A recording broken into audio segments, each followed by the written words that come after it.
Сәлем бағбандар. Көп адам бір мәселені айтады.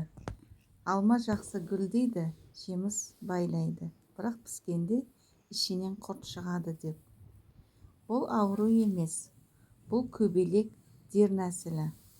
Көктемде ағашқа кішкентай сұр көбелек ұшады. Ол гүлге емес, жас жеміске жұмыртқа салады. Бірнеше күннен кейін құрт шығып, алманың ішіне кіріп кетеді. Сондықтан сыртынан әдемі, іші шірік болады. Енді оны қалай тоқтатамыз? Кезеңімен қарап шығамыз. Бірінші қадам. Ерте көктем ең маңызды уақыт.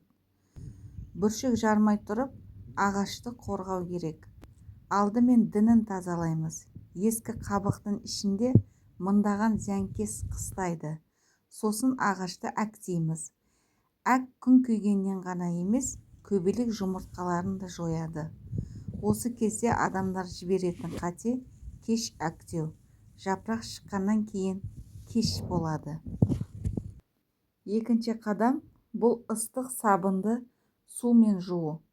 Бұл өте күшті, бірақ ұмтылған әдіс. Жылы қайнамаған сабынды су дайындаймыз. Щеткамен ағаш дінін жуамыз. Бұл не үшін маңызды? Қыстаған дернәсілдер қабық астында жатады. Сабын оларды тұншықтырады. Бір рет жуу кейде бүкіл жаз бойы құртты азайтады. Ағаш гүлдеген кезде ештеңе сеппейміз. Ең маңызды ереже бұл ағаш гүлдеп тұрғанда бүркуге болмайды. Себебі аралар келеді. Ара болмаса жеміс болмайды. Сондықтан осы кезеңде ағашты мүлде қозғамаймыз.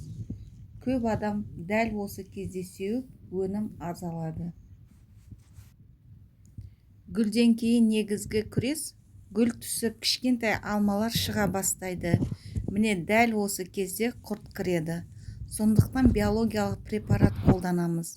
Бұл препаратты тек қана кешке қарай бүркейміз. Неге кешке? Күнде күймейді, араға зияны жоқ.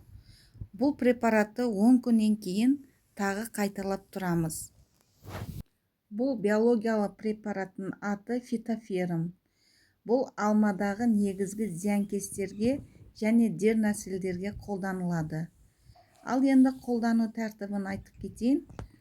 Бұл алма ағашына мөлшері әдетте 10 мл препараты 10 литр суға араластырылады. Қаптамадағы нұсқаулықты міндетті түрде тексеріп оқып аласыздар. Ал кейін болса, жаңбыр жауған кезде өңдеуді қайталау керек. Әйтпесе жаңбыр шайып кетеді.